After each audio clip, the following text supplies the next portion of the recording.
मुंबई के दादर की एक पुरानी चौल में तीन बैचलर दोस्त रहते थे। जीत, आदित्य और राम।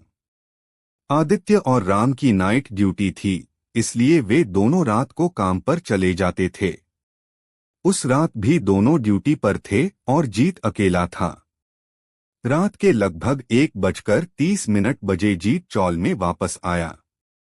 पूरी चौल में सन्नाटा था। पुरानी दीवारें और अंधेरा माहौल को और भी डरावना बना रहे थे। जैसे ही जीत दूसरे फ्लोर पर पहुंचा, उसने देखा कि एक छोटी बच्ची सफेद फ्रॉक पहने कॉरिडोर में खड़ी है। इतनी रात को बच्ची को देखकर जीत हैरान हो गया। उसने पूछा, बेटा, इतनी रात को यहाँ क्या कर रही हो? लेकिन बच्ची बिना कुछ बोले कॉरिडोर के आखिरी कमरे की तरफ चलने लगी। जीत उसके पीछे गया।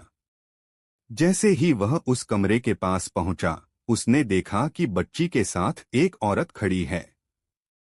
औरत का चेहरा बिल्कुल सफेद था और उसकी आंखें काली थीं। तभी जीत को याद आया कि चौल के लोग एक कहानी बताते थे। कई साल पहले इसी कमरे में एक माँ और उसकी बच्ची की रहस्यमय मौत हुई थी। औरत धीरे से जीत की तरफ देखकर बोली, तुम यहाँ क्यों आए हो? जीत का गला सूख गया।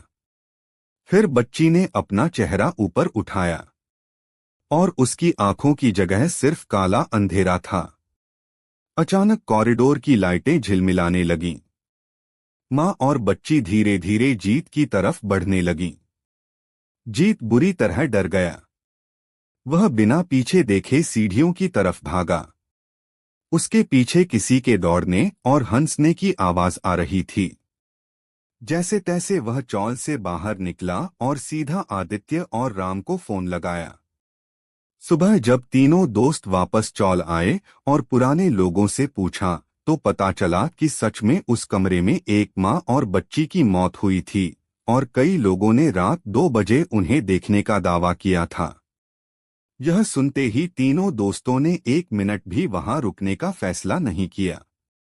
उसी दिन उन्होंने अपना सामान पैक किया और हमेशा के लिए वह चौल छोड़कर चले गए। लेकिन आज भी दादर की उस पुरानी चौल के दूसरे फ्लोर पर रात के 2 बजे